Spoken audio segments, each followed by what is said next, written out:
the trophy to get jump. There's the lost child to get reflect. There's the medicine to get fairy. And Well, technically you get thunder for free. technically thunder's another one where you just go walk right in. It's true. Although the fact that you survive all the invisible enemies that won't be so invisible. Yep. You have to collect all the magic too, I guess. Well, yeah, there's that. I think it's kind of a shame that they make it the first building is the one where you get thunder. You don't even have any need to explore the town. If you're walking in there, you have to go one whole screen before you reach the one thing you need in that town, and then you can leave. So I didn't know there was any more town. I thought it was just the one house. I agree with you, Mythic. I didn't realize there was more to the old Kasuto than that. Anyway, welcome to Death Mountain. This is the first real difficulty spike in the game. The developers intended you to do this after you went to Palace 2. We're going to do it a little early, though, because getting through here is going to lead to some really, really good tools. It gives us the hammer, which will allow us to get the fairy spell. We're also going to pick up, like I said, the downstab while we're in a town where we're going to get fairy. So attack 4 makes going through here a lot easier than attack 3 is. It looks like Dan's moving much more smoothly through these first few enemies. Kept his beam sword till that very last Octorok there. right, see what came in with the beam sword, but ended up taking a hit. Now they're both pretty much even fighting this exact same time as I'm seeing it, finishing off that orange Daira there. And it looks like they both know what they're doing here in Death Mountain. I'm seeing a lot of confidence in the way these guys are fighting.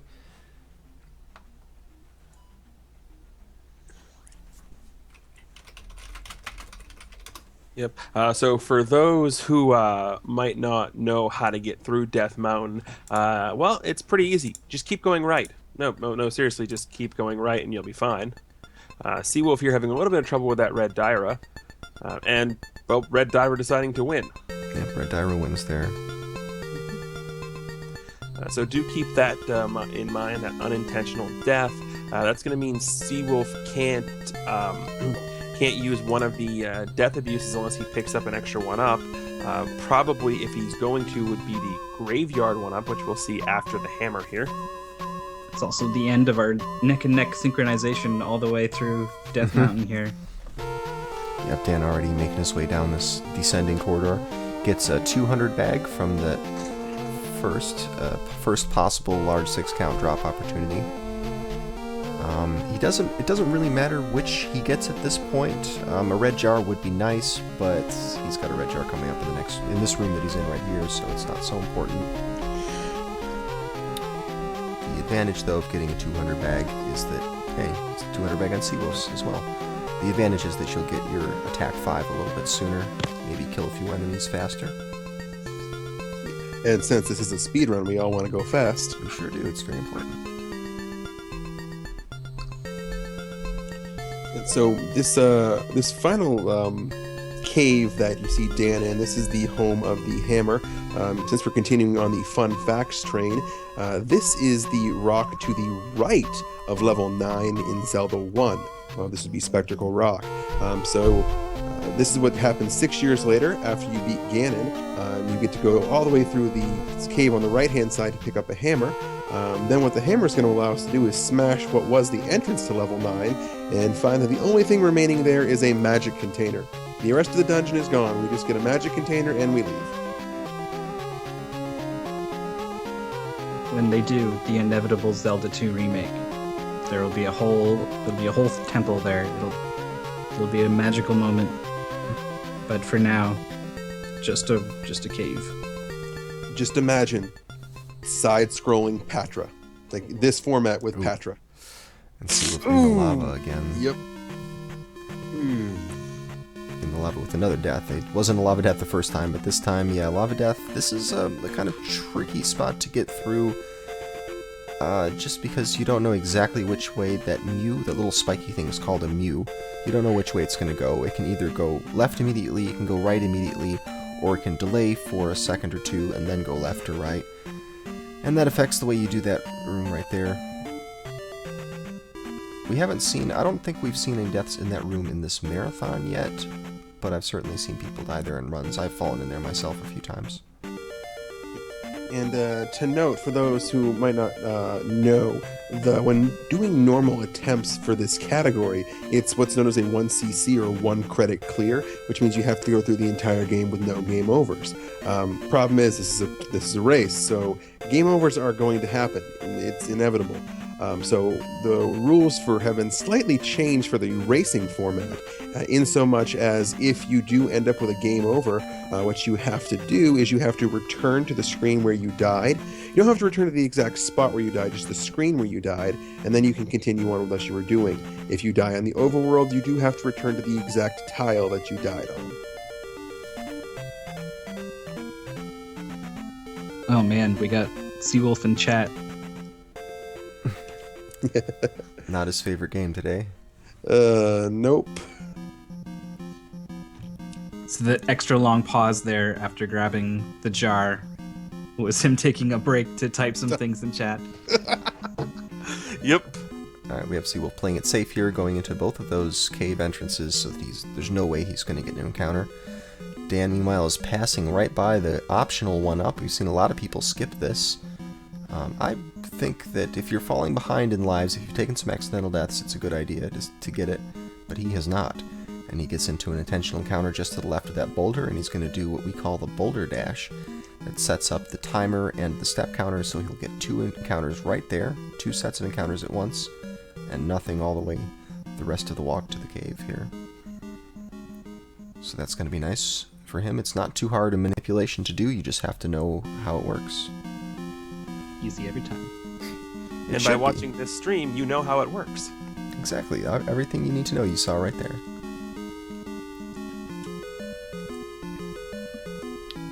And we're going to see CWolf go for that 1-up. Yes, he is. Yep. Having the 2 deaths there, I think, makes a sense to pick up the graveyard 1-up here. Yep. And we probably won't see Dan take a death. He does not. Sometimes people will do this if they're low on magic. But that death right there, taking that death and then grabbing the graveyard 1-up is not worth it just for time savings alone. It's not going to save you any time. But sometimes people will do that just so they can take that death and get their magic refilled. Yep. CWolf looking a little rattled there. Oh, wow. So Dan that's- barely getting that Oof. cast of life off. And CWolf getting a troll fairy there trying to set up the boulder dash, so only gets 1 spawn there. Alright, he's got 1 encounter. I don't know if he's close enough to be able to make it without another one. Let's see. No, he gets a large encounter right there in front of the boulder. So what that boulder cave was hiding there was an item known as the Water of Life, or the medicine, depending on what you want to call it. That is required here in the harbor town of Mido. That is the item that is needed to trigger the getting of the fairy spell. But before we deliver that medicine to the grandmother for her sick grandchild, we're going to cast the jump spell, and we're going to jump up to the 2nd floor of this church coming up. And in there's going to be a soldier, or a Templar, if you want to use the proper term, who is going to teach us the downstab technique, where anyone who has played any of these Smash Brothers games knows how broken that is. Well, I mean, it depends on the version, doesn't it? It's pretty bad in some games. It's pretty good here, though. Pretty damn good. You're gonna see it put to good use. And of course, yeah, we're gonna leave the sick old woman for later. Mhm. She can wait. We need to learn how to point a sword downwards. Then we can save a child or whatever. Yeah. And we Yeah. Go ahead. No, go ahead. Well, I was just pointing out that the reason CWolf saved that 1-up for after the cave is because it makes it easier to get to the grass before the monsters appeared, and sometimes we see people getting trolled walking back to that path, but he managed to dodge both of those pretty well. Did get a path encounter going by that boulder, though. Sometimes people will walk off the path for just a moment at the right spot to prevent that encounter from spawning. We saw Dan tried to do it as he was entering this town and failed. He must have walked off on the wrong step. And CWolf tried the same thing, or didn't try the same thing, but he ended up getting an encounter there anyway.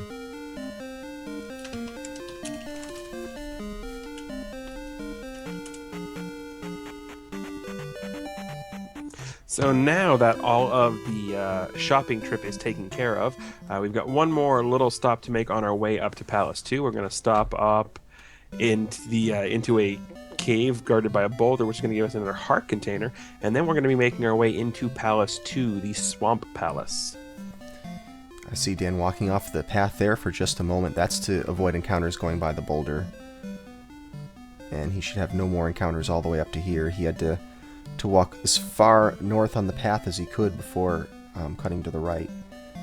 Or pretty close to as far as he could there, in order to avoid the next set of encounters from spawning. So Dan clearly knows what to do to avoid encounters in this game. Yeah, both players seem to be sort of trying to execute on all the manipulations, though very few have gone their way since coming out of Jump Cave. So you saw Dan there cast the fairy spell as he went to pick up that heart container.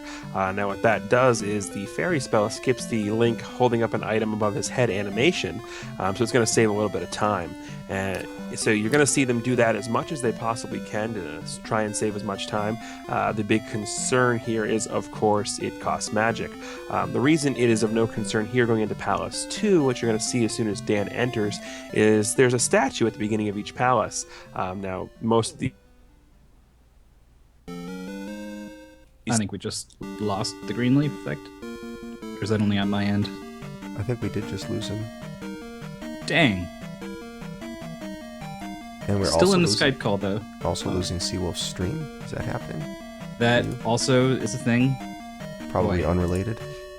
Oh, I hope it's unrelated. Who knows? Maybe the internet went down in an entire area of the country. Maybe we just lost a whole bunch of viewers. I don't know. We're gonna keep going while we try to figure out the streaming problem here. I'm gonna comment on what It's I all can good. see, I guess. It's all good. We got Yeah. CWolf stream back up again. Just a little instability there. So Dan H making his way into the first key here. Well, let's see how CWolf does as he goes through this enemy gauntlet. Manages to get another encounter. Sorry about that, everybody. Skype decided it didn't want to work for a minute. Oh, that happens sometimes. So here we have CWolf. Oh man, gets yet another encounter. So that's going to set him back. He was already getting close to 45 seconds to a minute behind Dan, and that just pushed him back even farther, getting all those encounters. Dan had a relatively good walk through the swamp there.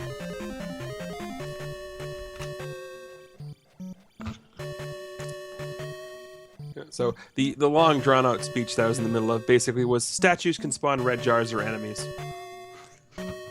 There's the Cliff Notes version for those who don't want to study. Yep. Sounds good. Palace 2 is always a red jar, so... Yep. 1, 2, and 5 are always jars. 3, 4, 6, and 7 are 50-50. Old Faithful. And CWolf trying to skip this. He changes his mind. He's going to actually fight it.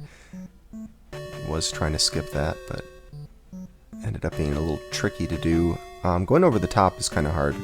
I think it's usually best to just go in and attack that thing. It's possible to kill that Doom Rattler without slowing down. You can get him with a jump slash, then a down stab, and then a slash from behind as you pass him.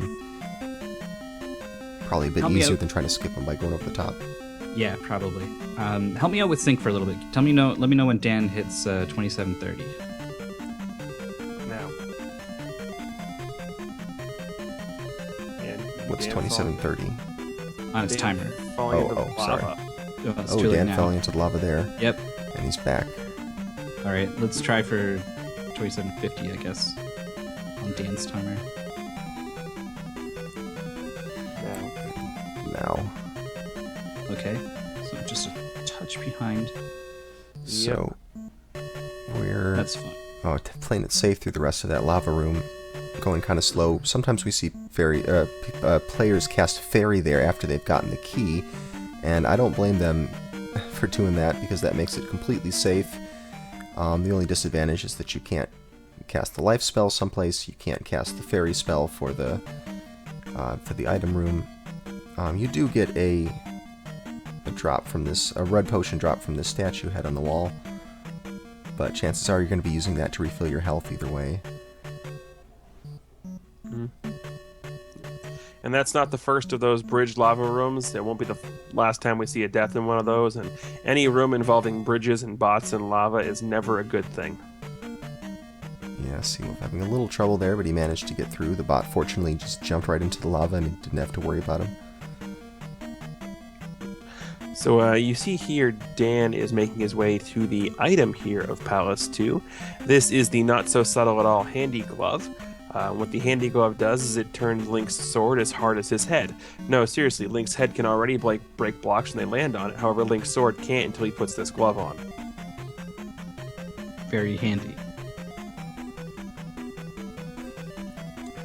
I mean, that's what it's called. Yeah, we're not making this up. I mean, I probably am at some point, but... Yeah, well, I'm just going off what people tell me. They said Handy Glove, and I believe them. I don't know. Old games are weird. Yeah, well, I got yelled at for making a Power Glove reference because apparently the Power Glove came out after this game. So CWolf had to go back there because all those blocks drop in his way. You can't jump more than 3 blocks high. It's tough to jump 3 blocks. 2 is preferable. But once the blocks fall, you can't break them because you don't have the glove yet. You can break the blocks while they're still falling, so sometimes if you see that a stack of 3 or more is about to fall, or a stack of 4 is about to fall, you might intentionally run into them to break some of those blocks, taking a little bit of damage. CWolf opting to just immediately turn around, exit the room, and re-enter, rather than waiting around for some other blocks to fall that he could jump off of. Sometimes players might do that and end up wasting more time than if they just left and reset the room. So I guess that's the smart play, just play it safe. Yep. And you see there the technique that CWolf just used, grabbing the jar and waiting till his magic was almost completely refilled, then casting the life spell and getting the full refill on that. The red jars will always restore the maximum amount of MP that you can have, which is 128, each bar representing 16. So you'll see the runners use that technique, especially when they have less than the full 8 bars of magic. It refills the number of bars that you actually have. Oh, it is the number you actually have? Okay.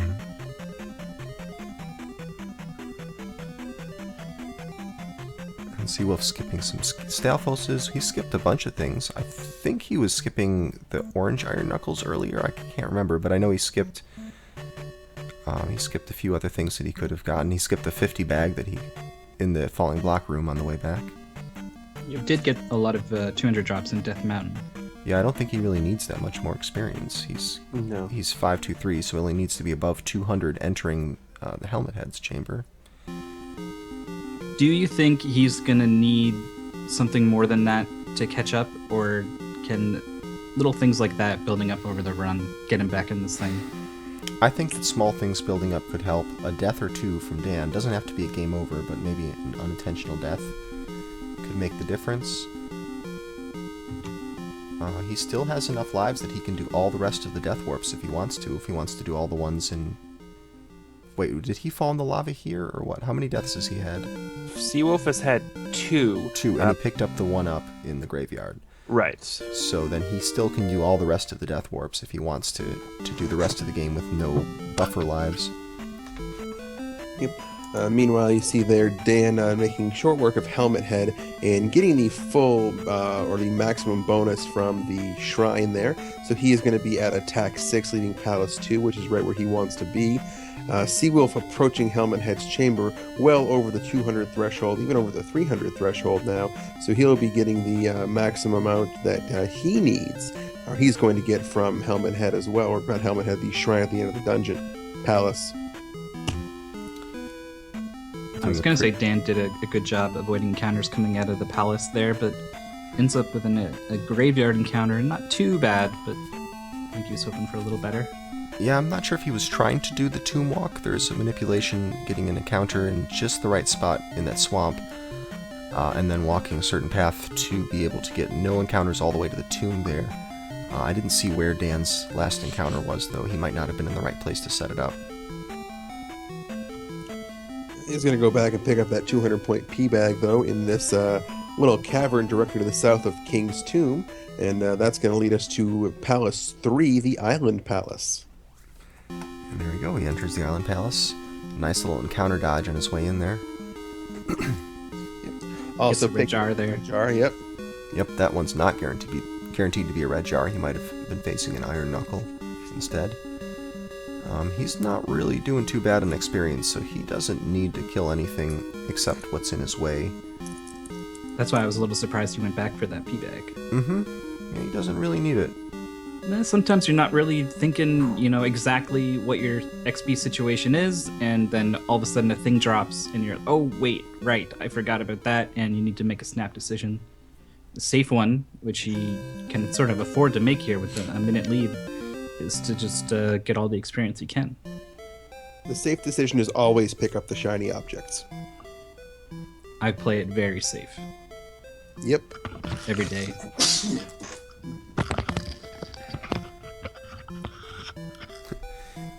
It's I'm in a interesting bit of to see trouble different digging people- through these blocks Yeah, here. digging the Go blocks, ahead. everyone seems to do it a little bit differently. CWolf thought for a moment about going back for that 200 bag, but did not. And he's standing in a slightly different spot to set up this manipulation. I like the spot that CWolf used, but I think either one is just as good. Wow, can I just point out that the luck so far in both of these runs, when it comes to drops, has been absolutely insane. Very Both good of them luck. getting all the drops they needed in Palace 1, the jar on 3, every random drop that they needed so far has happened.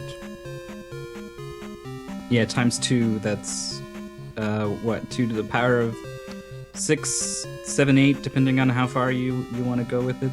That's one over that is pretty small, so this is a real interesting race that's developed here. Yeah, some good luck. This is to make up for some of the really bad luck races we've seen. Yeah, but the bad luck races are so much more fun to call. It's also where you see sort of a different side of players, their ability to adapt to the way things go wrong, because it's definitely it's a mark of a well-seasoned player, I think, to be able to adjust to all the weird experience situations you can find yourself in, because you have to do a lot of thinking on the fly, and it's the kind of thing you can only really be comfortable with after a great deal of time. And a lot of our players in this tournament are somewhat new. They know the route, they're very comfortable with everything that is supposed to happen. But once one thing, two things get different, it starts to push them off a little bit. And you can see them start to flounder sometimes. I don't think we're going to see that here. I think both players have a good idea of what to do when the experience situation doesn't go their way.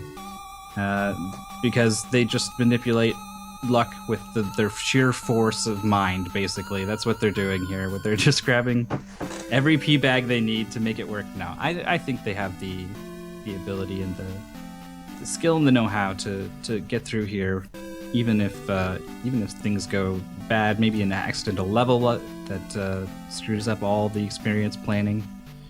Well, we might not see it here, but I guess we hope we don't see it. We hope they stick to their leveling plans here. Well, we see CWolf using the fairy to pick up that raft. When Dan was in that room, he actually had enough magic that he could have cast fairy there, and he chose not to. I guess he wanted to save that magic so that he can cast jump on the way out here, which you see CWolf left himself with enough magic to do. This makes this room quite a bit safer. I highly recommend using jump in that room. And it looks like we got another stream drop from CWolf. Yeah. Does that come back on its own, or does it need to be No, reopened? I wanted to see if it would come back, but it looks like it needs to be remade here. Fun. Fun times. Yeah, It's coming off and on. But while we're trying to get CWolf back on online, meanwhile you see Dan H here in the chamber of the boss of Palace 3. This is Rebanak. Rebanak is going to be a blue Iron Knuckle who comes in riding on a pony, or a steed if you want to, and Dan H setting up the corner jackhammer strat and getting it quite nicely there. So he'll make decently short work of Rebanak, and is going to be leaving Palace 3 with attack 7 exactly where he wants to be.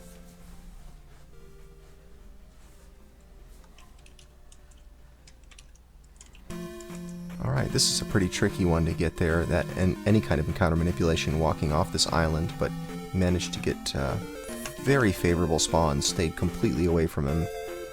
Nothing to worry about, and now Dan has got attack 7.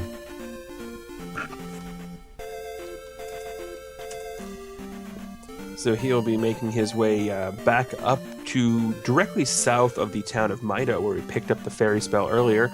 You might have seen a dock there, and just like in Zelda 1, the dock allows you to utilize the raft item we picked up in Palace 3, and that's going to take us to the eastern half of Hyrule here, where you're going to run into something that I know everybody in chat's been waiting for. So welcome, everybody, to the town of Nabooru.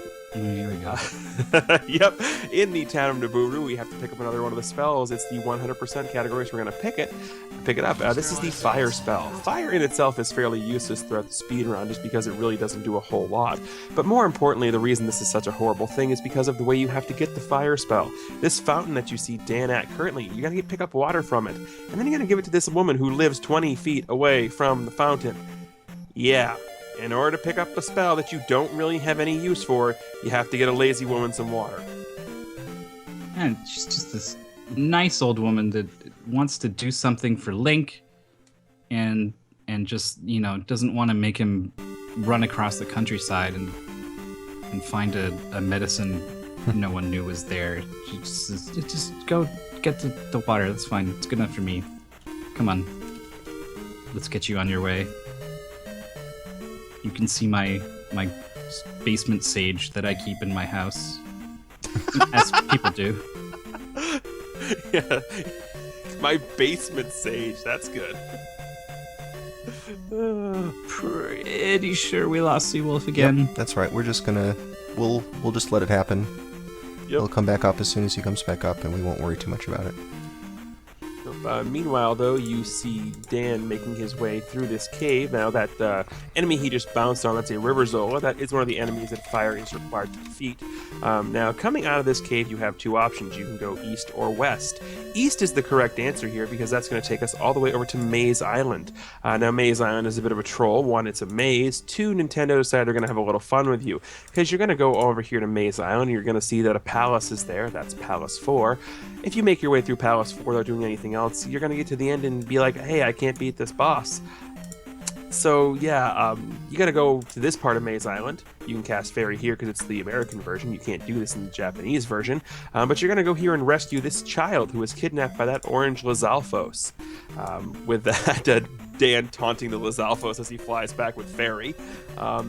Once you rescue that child, you're going to go all the way back to the west, all the way to the other side of the cave. We're going to head to the mountain town of Darunia, and in there we're going to return the child to its family and gain the Reflect spell, which is the spell that is needed to defeat the boss of Palace 4, the very, very angry Wizrobe Karok. Angry Widow Wizrobe. Yeah, Wed Wizwobe. Alright, we see Dan making his way through a pretty tricky encounter path here. Unfortunately, the manipulation in this direction is not too hard to pull off if you know exactly where and when to move. But this skip right here, you see that pause logo. Oh man, he's I don't think he managed to get that, but he's pause buffering. He did. Oh, he did get it. It was hard to tell. You see this pause logo that comes up. This is one of the only differences in the Wii Virtual Console version compared to the NES version. Pause. It says pause on the screen when the game's paused. But yeah, the pause buffering there just gives you some time to think. You can pause it, see what the enemies are, and then you can hold direction on the D-pad and then unpause it to move in that direction in the first possible frame. It's just a good way to make these encounters a lot easier. Anyone who's new to the game, I'd say the first thing you should work on as far as your overworld encounters is just being comfortable pausing and using that information to dodge. Dan, meanwhile, trying to get the rooftop super jump. Here we go. I think he's on 7 here, so he's officially... Losing time. Yep.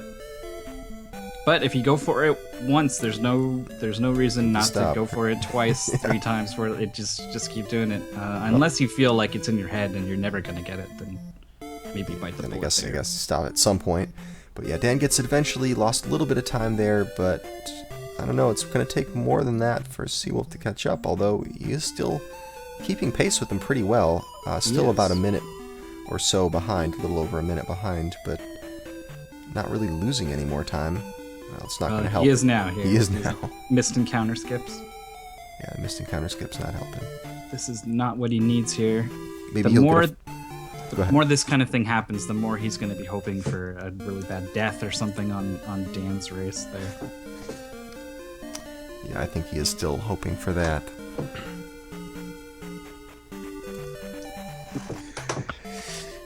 And now CWolf in the town. Mm-hmm.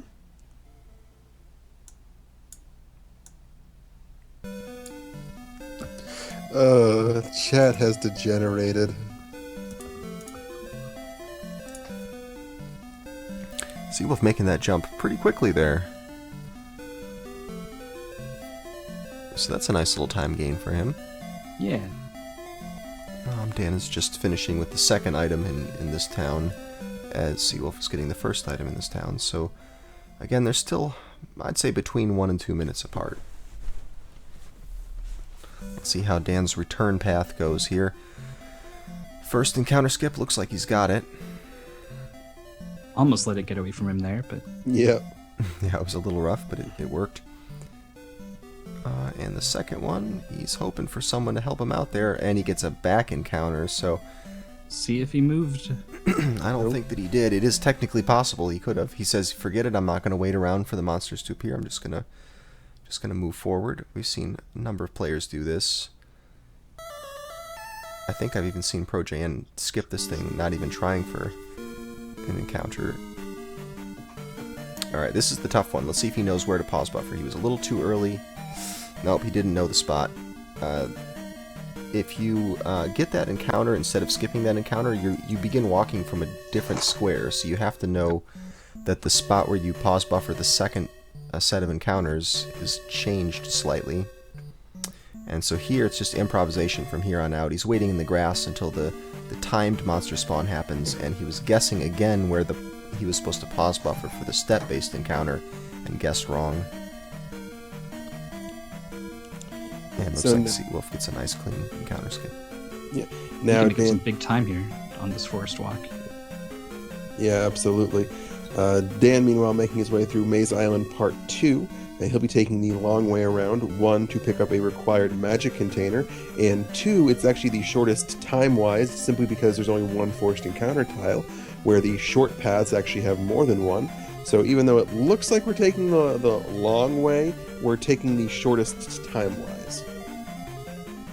CWolf doing some very nice manipulations here, or nice walking around the encounters. His manipulation didn't look like it went as he planned, but he improvised really well and got all the way through that. Once again, we'll... Yeah, to be continued next episode. Yep. Not Part to say 7. Yeah. See, now I don't feel bad, because the last time I tried to do a restream, my internet couldn't handle it. It was the round 1 race between Rep and CWolf, and every 10 minutes my restream feed would be on buffer strats. So now I know it's not me, it's just CWolf doing them constantly. That's right. Anyway, welcome to Palace 4, the Maze Palace. That's right, Palace 4 is pretty interesting. It's a pretty big palace. One of the notable things about this in the All Keys run is that there's 3 places where players can choose to take intentional deaths to save some time, to save a bit of backtracking. And that is faster than backtracking, obviously. And it's the time it saves more than pays for the time that you spend grabbing the 1-ups that you use to do it. But this is definitely the spot where we see a lot of variation in what different players do. Even among the same player, we'll see them doing different things from race to race, because it really depends on how many times you've died, how many times your opponent has died. This is the spot where you need to decide how many of these lives you're going to spend to save time, and how many you're going to save for safety purposes, or for making up for past mistakes. And so it's always a big question mark when we hit this spot right here that Dan's at. What's he going to do? Just get the red jar like has been the thing through the entire run and not worry about it. Of course, Just he gets exactly the manipulate. drop he wanted. Manipulate the laws of the universe. Both these players, masters of entropy. Well, we see how this good luck, you know what's going to happen at the end of the run, don't you? Someone's going to divide by 0, and then we're all in trouble.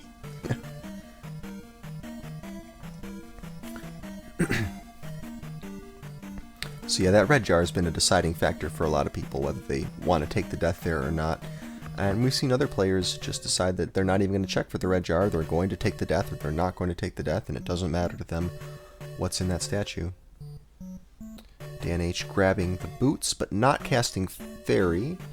Generally, when you're planning on taking a death in this next room, you would cast Fairy there. So I can only assume that he's not going to take an intentional death there. He's just going to take advantage of the fact that he has the lead and play it really safe, because CWolf is hoping for a game over, and Dan doesn't want to give it to him. And the boots item that Dan just picked up, they're going to allow Link to walk on water, specifically shallow water, but the game doesn't differentiate. So really, it's just random tiles of water that the game decides, hey, you can walk on this one, but not on that one. Just another fun puzzle for kids to figure out. Nintendo logic. Well, we saw Dan not take the intentional death there. And he is casting the jump spell, so that tells me he's probably planning on taking the intentional death in the third lava room of this palace. Otherwise, he'd be conserving his magic right now. CWolf not casting the fairy spell there either, so maybe that means he's not planning on taking that death in the next lava room. It looks like he had it queued up and didn't hit it in time, actually, is what I saw from that. Ah, okay. So maybe he had intended. Yeah. Because he paused and checked if Fairy was on there, and I think he paused a little too late, because as soon as he got down from the menu screen, he grabbed the boots. Yeah, and he's casting jump here, so he's probably going to do that. And I would if I were him. He's already skipped the first one because he got that red jar, right? Yes. Did he get a red jar from the first one? Yep, they both got it. Both got it. Yeah, so he didn't choose to take the death there, and, you know, you might have actually seen him do that just to try to save the 10 seconds, because at this point, he might be able to make up the small change that he needs to eventually tie or get on par with Dan, just making up 10 seconds here, 10 seconds there. He could make that. He might not have to just play for a mistake from Dan. Link quadruple sevens. I would expect a soft lock, but with the luck in these two runs, divide by 0 might result in the credits warp. Yeah.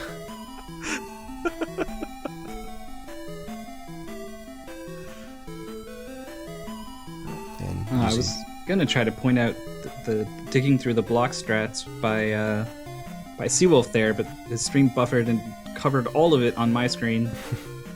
Mine too. It's a sort of a repeated thing you have to do. That same room gets copy pasted in 4 palaces? I want to say. Dan's about to do it right here. It's going to be 4 blocks down, 2 on the right, 2 on the left. All right, he does it just right. That's exactly the pattern that you want. Just a little bit of hesitation there to make sure he's all lined up. Definitely some hesitation. That's a problem we've seen players have. They don't kill off their horizontal momentum before they start to dig, and you can end up breaking the wrong blocks if you do that. You also want to be fairly well centered on it so you don't complicate your maneuver. But yeah, that's exactly the shape you want to go for. And Dan here in the final of the rooms, he is not going to cast jump here, so that means he's not going to. And it's a bit slower to do that because you have to stop and play it safe for these lava heads. You have to watch out for these flame pillars. And yeah. For those who are a fan of the upstab, you did see it get use there, so shout outs to the upstab. Upstab has some uses. It's no downstab, but it definitely gets some use here in this run.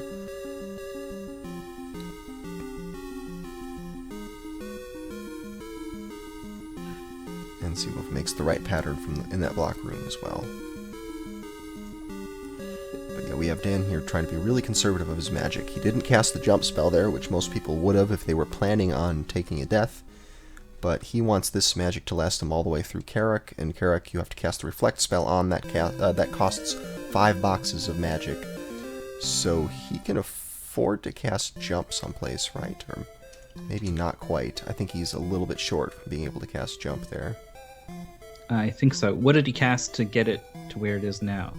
Oh, I don't know. I think it was an overflow from something. Uh-oh, CWolf okay. Into the lava. That's not what he needed. Fortunately, He's being conservative with his lives. He wasn't spending them for the earlier death warps, so we're not at a risk of game over yet. Nope. But I bet he was planning on taking intentional death there. But now he might have been planning on taking intentional death there, but now he's not going to. But more no red. problem. Just get a jar. Yep. Yep. Of course, problem solved. Meanwhile, over on Dan's screen, this is Karok. This is a completely random fight. All you do is sit in the corner and crouch, and after you cast reflect the beams back at him, and when he appears, that's when he can get hit. That was a decidedly below average Karok fight when it comes down to it. A bunch of beams missed there. Karok, to note, is one of the 2 fights in the game where your attack level does not matter.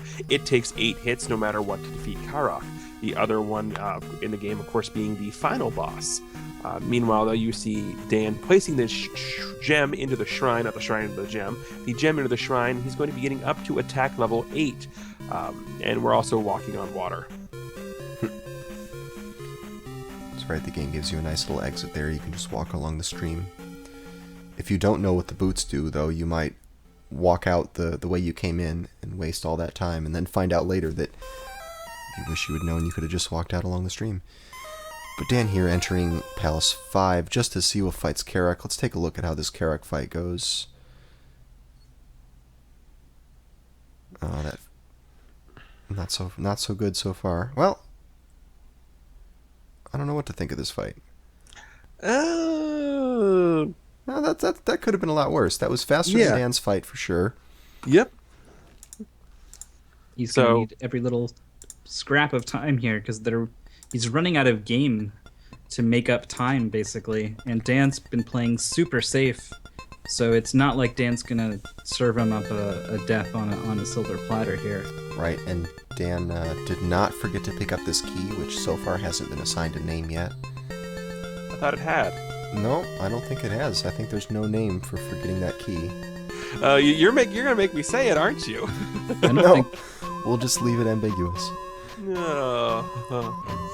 We may or may not reference it again when CWolf gets there. Alright. CWolf also choosing not to get the heart container in the ocean. That means both players are going to get it after this palace. And that probably means they both know about how to do the river dance monster manipulation, which involves walking those extra steps to pick up that heart container. So I think we'll see that from both players when they're exiting here, and we can talk about that manipulation. Meanwhile, Dan is going into this troll block room. This one's even worse than the first troll block room. He needs to get at least 2, preferably 3, stacked on top of each other to be able to get up there with the jump spell. Meanwhile, he's getting bombarded with falling blocks. These MOAs are coming by. This is a really bad room. Opts to go down and dig under. Yep, smart play there, other than just getting bombarded even more.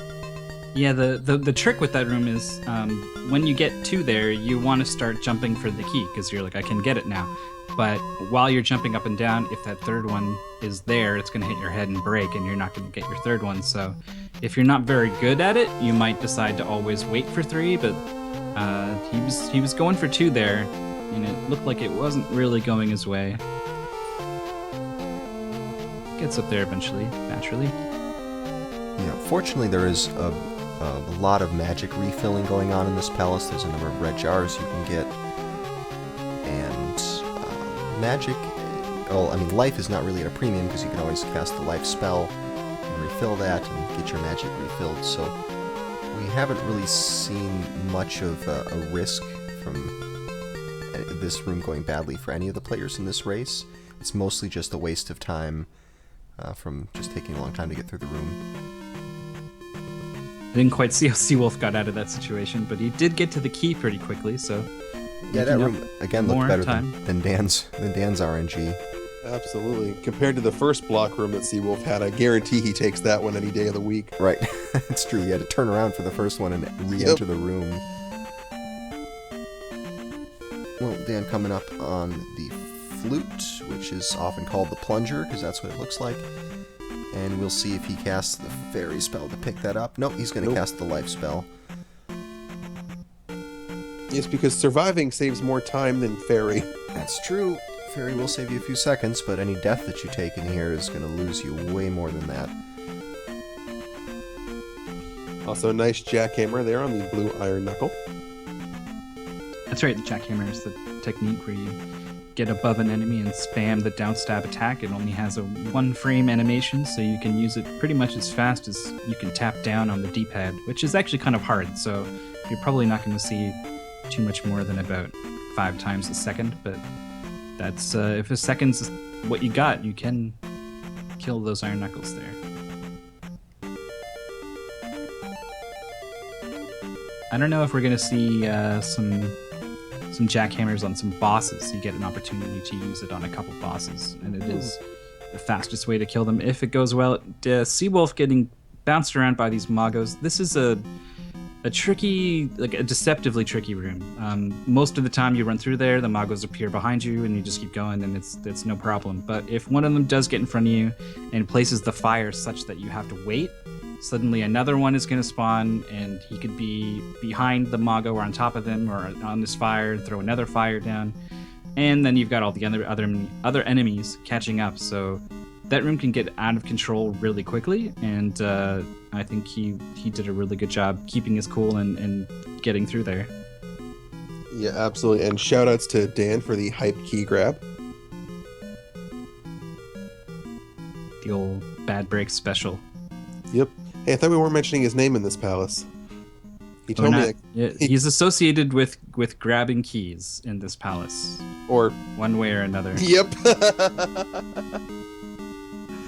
He's also the innovator of the river dance technique we'll be getting to shortly. We love you, BB. He's not wrong about that. Wait, they agree with me for something on once? Okay, mark this down. They actually agreed with me for once. Also, CWolf there with a nice key grab as well. Both of those are bad breaks approved. Oh, there we go. Someone in chat's got the emote. Yep, K-Mac BB.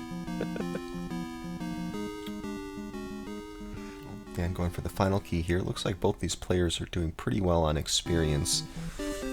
Dan is way over the mark. He only needs 700 experience entering the Guma chamber, and he's already at 1200 and counting.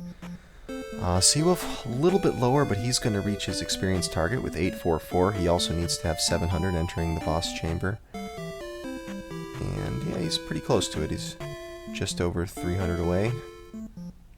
I think he should have no trouble getting there. Nope, not at all. Not at all.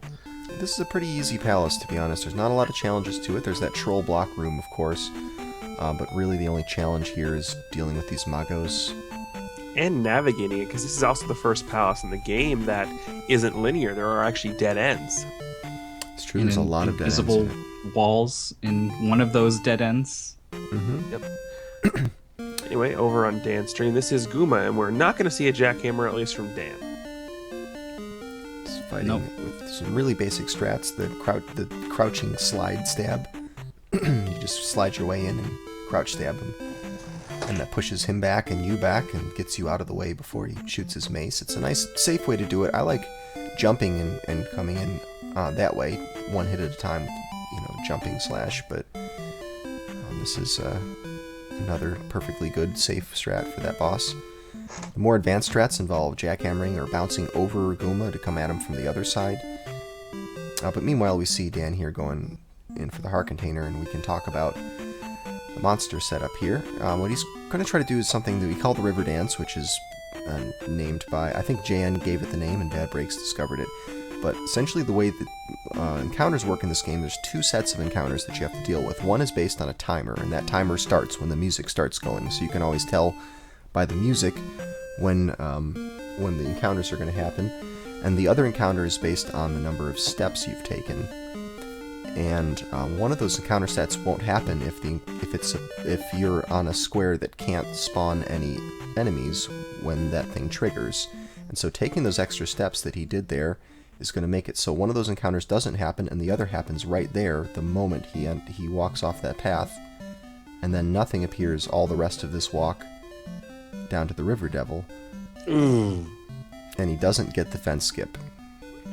Right there, he was hoping that monster would appear from the side and hit him just as he entered this tile, but he did not get good enough RNG. I believe at this point CWolf's doing something with the Guma fight. I don't know. I just see buffer strats.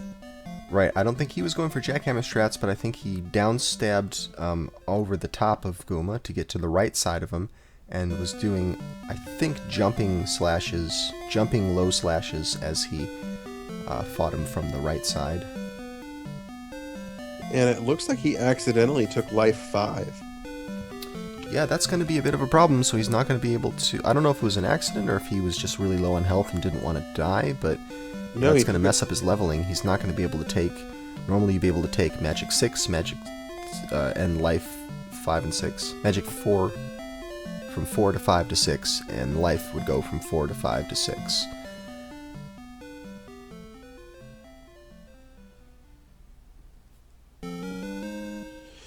Yeah, meanwhile, you see over on Dan's stream, he's going to opt to choose to cast Fairy to get through this Tektite cave. Some runners will opt to cast Fire there. Don't know why you'd ever want to use the Fire spell. But this is Dan making his way to New Kasuto Town. That's right, I said New Kasuto, for those who want to question my pronunciation. New Kasuto Town has 3 toys for us to get. A brand new spell, a brand new item, and the final magic container. But to get here, we have to chop down a tree with our hammer. So the first thing we're going to pick up here is the spell called Spell. That has 2 functions.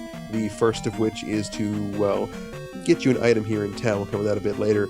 The second function is if you cast it on a screen with enemies, it will turn the enemies into adorable little bots. Trolley bots, but adorable ones. Yeah, normally a speedrunner would have no reason to turn something into such a random, unpredictable, troublesome enemy, but there are some spots where bots get neutralized, maybe incinerated, so I'm sure we'll see that going through the Valley of Death.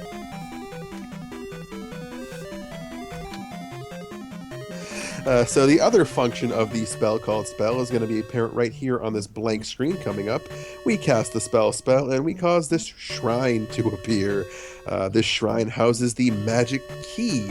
It's required for several reasons. 1, it's a 100% run and it is an item.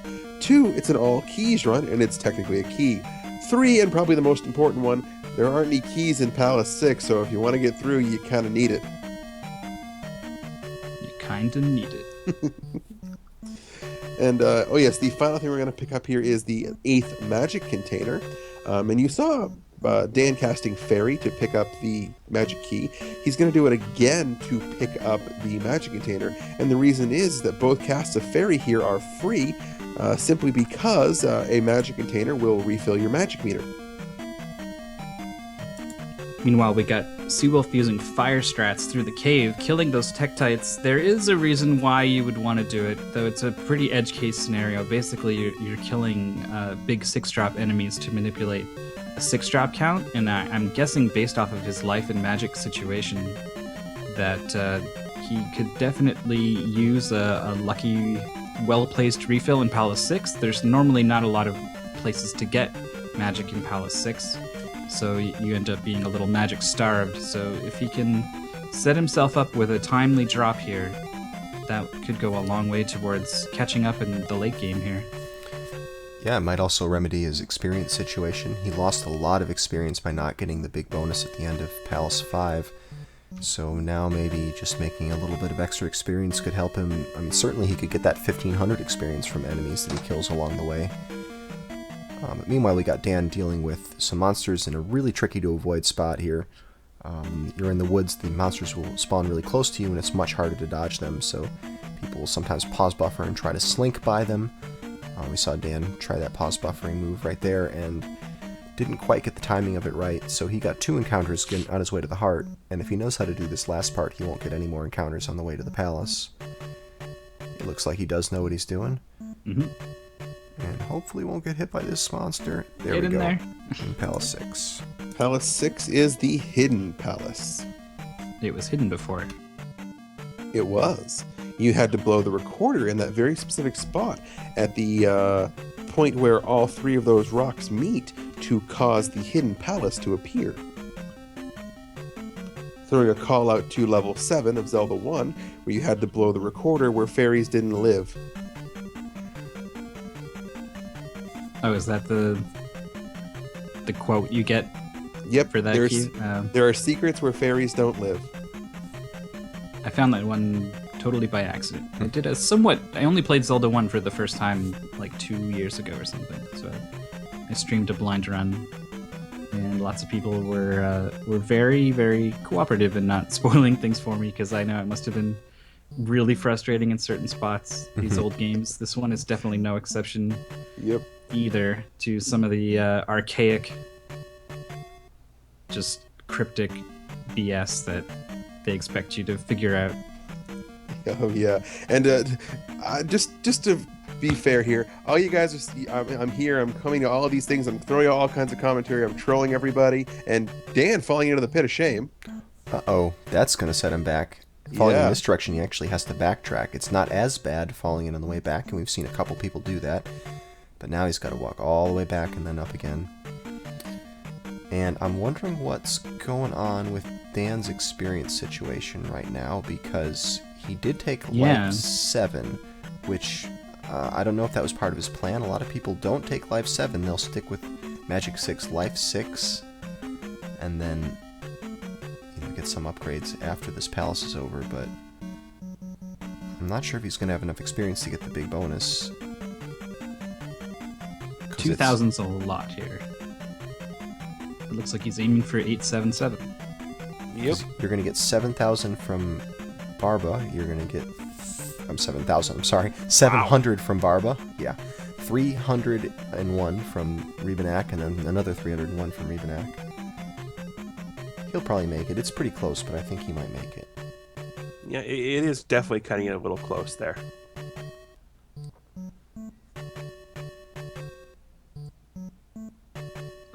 Yeah, and as I was saying before Dan jumped into the pit of shame, I will give you guys all a chance to troll me as I attempt to play this once the tournament is over. I promise I will stream a run of it for everybody. Meanwhile, though, you see Dan there picking up the final item we're going to get in the game. That is the cross. Now, what the cross item is going to allow us to do is it's going to allow us to see invisible enemies, the first of which we will see coming up fairly soon in the next town we're going to go to.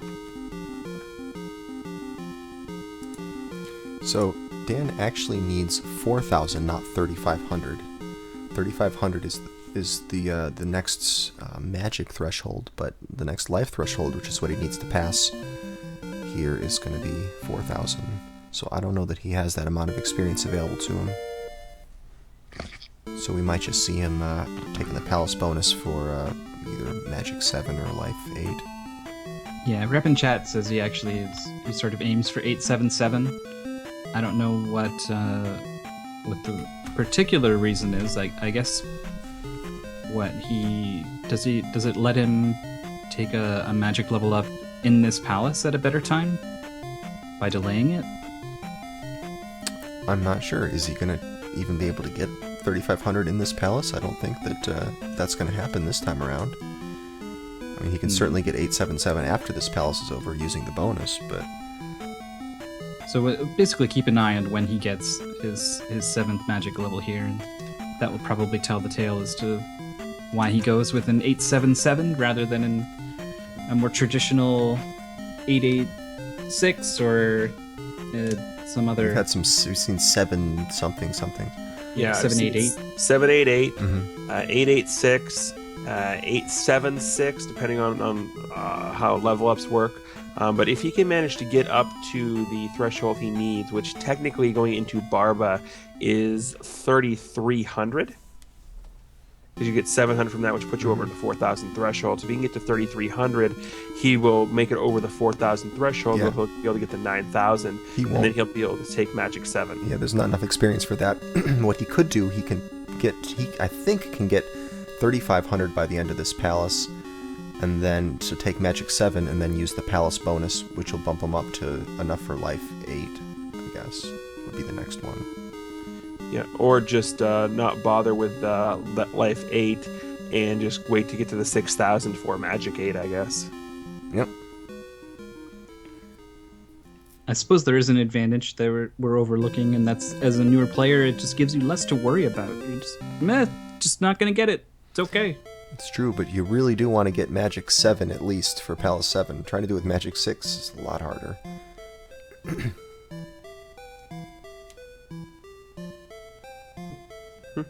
Yeah, so that room you just saw Dan in, that is the fourth and final required casting of Fairy in the run, which is why you saw him go back to that lava room and take the intentional death. But meanwhile, this is Barba, who has a much better Japanese name of Volvagia, but the English sprite is much better. This is the other boss you could possibly jackhammer, but Dan opting to go safe here. Yep, nice safe Well, strat. safe is definitely the way to go because it looks like CWolf is forfeited here. Not feeling great about how things went. And not feeling great about his stream buffering either, I would imagine. Yeah, that's a frustrating distraction for any streamer having internet problems while you're trying to do a speed run. Mm-hmm. Well, it seems based off of some of these comments that he's specifically is not happy with the game and you know what it's done to him and what he's done to it is not what he's looking for here. So this is going to be the end of CWolf in this tournament because this is the losers bracket round 3. So I mean, all Dan has to do is finish a run here, and he'll be moving on. But that aside, I think he still wants to put on the best show he can. So Yep, Dan let's all finishing see it what out. kind of time Dan can put together here. Yep, so Dan here is in the old Kasuto town, where he's picking up the 8th and final spell, the Thunder Spell. That purple flying eyeball you're going to see in a minute, that is a Moa, but more specifically, that is the first enemy that you can actually see because of the cross item. That's right, those would be invisible if you didn't have the cross. That's one of the things, well, that is the thing that the cross does for you. Dan playing it completely safe here, casting the Fairy spell, because he's going to have to go for the red jar in Valley of Death anyway, so you may as well just cast Fairy and eliminate any possibility of getting knocked into the water. And I think we're going to see the same thing here. Yeah, on this bridge, we see another Fairy spell.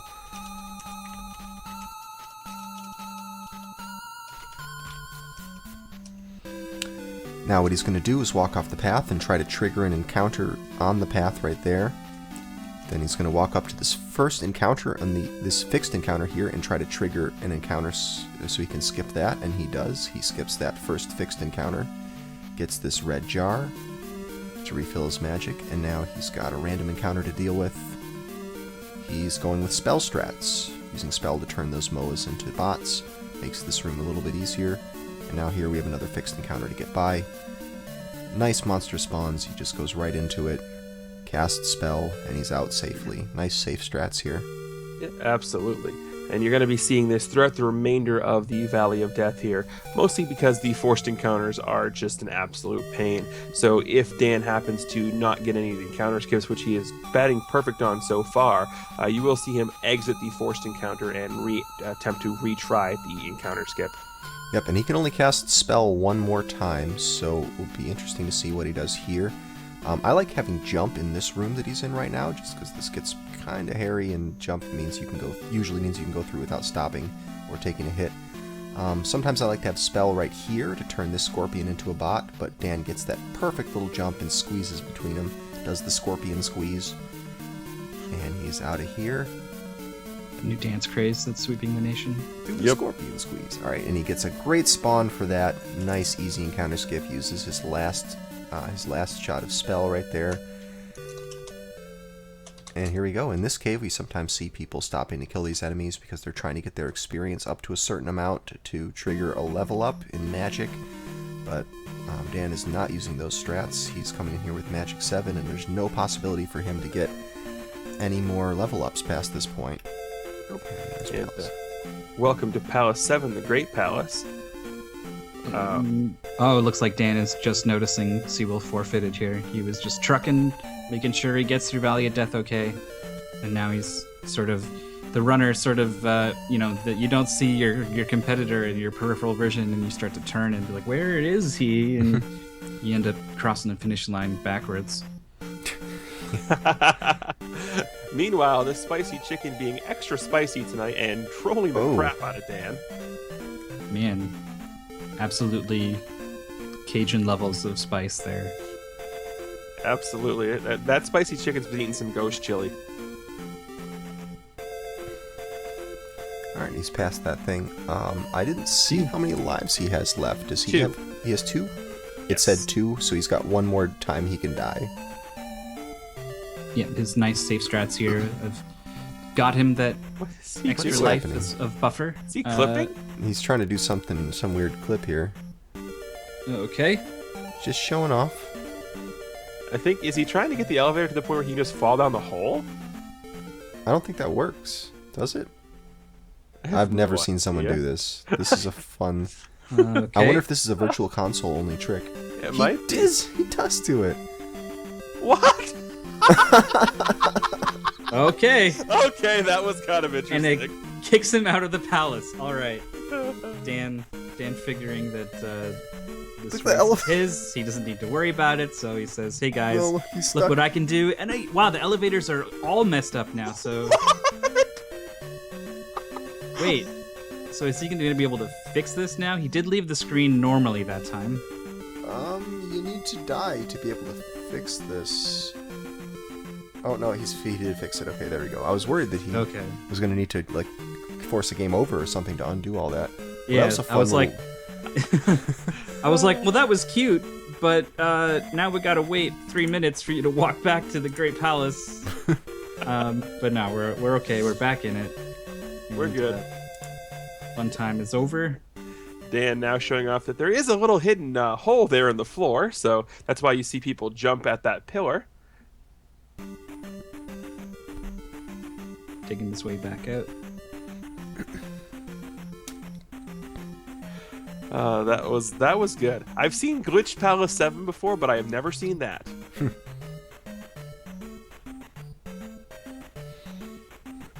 Well, this palace is quite a challenge. It's the longest one by far, and some kind of tough enemies in here.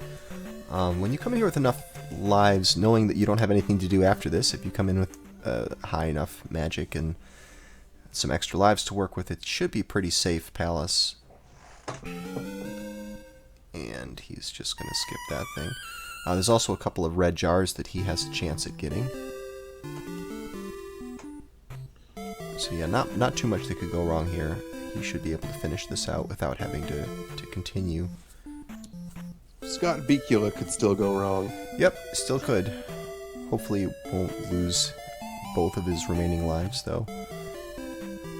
No, hopefully not. So And this keep in room- mind, there is still that one up. Yeah, that's true. Using some upstab to take out that red bird knight, just to be safe.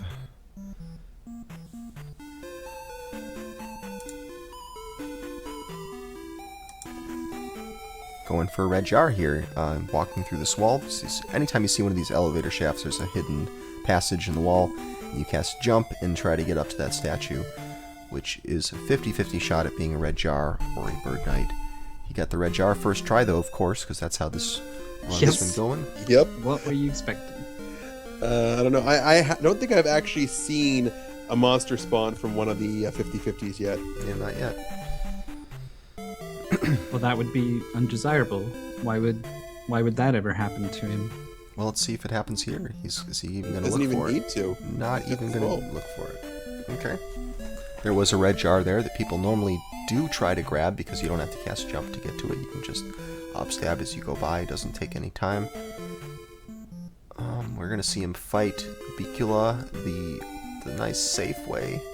Yeah, I wonder where he learned that from. I was doing this right before the stream started, but wasn't expecting to see this in a race. He was here before the stream started, so using some Feasel strats. Maybe he was. I thought he was practicing then, but maybe he saw that. It's a fun way to fight that thing. Only point I might add is that if Bicula is farther away and then he jumps towards you, you need to actually inch forward a little bit and then retreat back so that you're flush with the edge of that cliff there.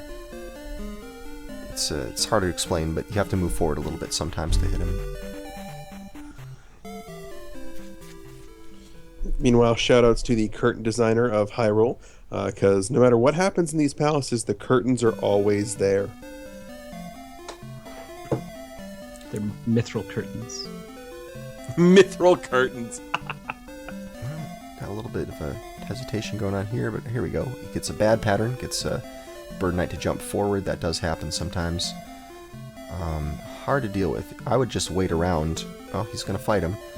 But what you can do is just stand right in front of that Bird Knight, and if you wait long enough, he'll eventually jump right over you, and you can pass by him. It's usually the best thing to do. But I think he wants to, just because he's got no opponent here, he wants to just show off all the tricks and kill these bird knights. Yep, upstab actually becomes quite useful once you encounter enemies that love to jump at you like that. Alright, we see a fairy grab here. Dan giving us the complete tour of the Great Palace for those who've never seen the whole thing.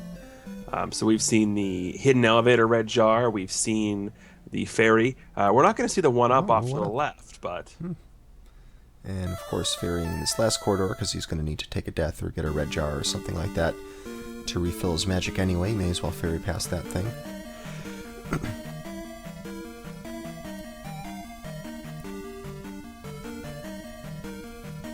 And want to say hello to Boss Bot. There he is. Good use of downstab. Oh, Dan's going to go back and fight these things. You should try casting... Oh, I don't know if you can cast spell, but if you cast spell here, that turns these bots into weaker bots that you can kill in just a couple of hits. But all the bots here are worth 10, and these mews on the bridge are also worth 10. All the experience values are ramped up for this palace.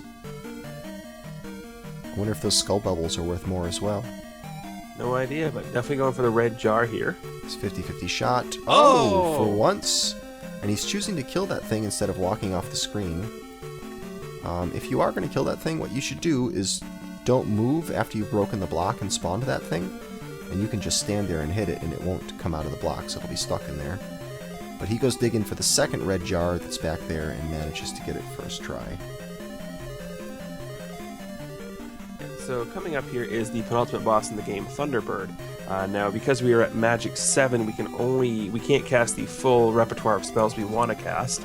We are going to be having to cast Thunder, though, because, well, you kind of need to cast Thunder to be able to damage Thunderbird. And he could cast something else, but he's either shield or reflect or jump, but he's doing none of those things, so maybe it means he's saving it for Dark Link. I don't know. Maybe we're going to get some fire strats on Dark Link. That's what I'm thinking. Maybe that's what he's saving it for. He better save himself from being dead.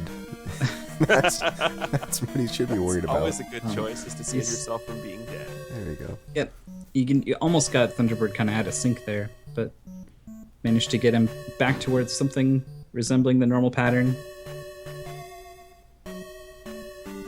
And of course he equips the fire spell. Yep. So somewhere in chat, Rep is going crazy. Yeah, Reflect is useful against the Thunderbird because it lets you block his fireballs and it reduces the size of your hitbox. Shield is helpful because it reduces the damage that you take, and Jump is helpful because it lets you get much more hits per cycle, many more hits per cycle there. Fire does nothing against Dark Link except look awesome, so that's why we've seen Fire against Dark Link a lot in this tournament. The safer bet would have been to use Shield here, especially going in there with only less than 2 boxes of health, but he doesn't have anything to lose. So he finishes with a 126-29. Yeah, I guess it might have been closer to a 125 flat if he decided he wanted to go for time rather than entertainment. Like one of those tool-assisted runs where they just decide to make that trade-off. But this is a tournament. It's about having fun and entertaining people. So I believe we were all entertained tonight. I learned something. Yeah, that's what tournaments are about. I did not know you could do that with the elevators. And for those of you who are wondering, with Dan winning this match, he'll be moving on to another round of the bonus bracket, and he'll be taking on the number 9 seed Prez J. Polk.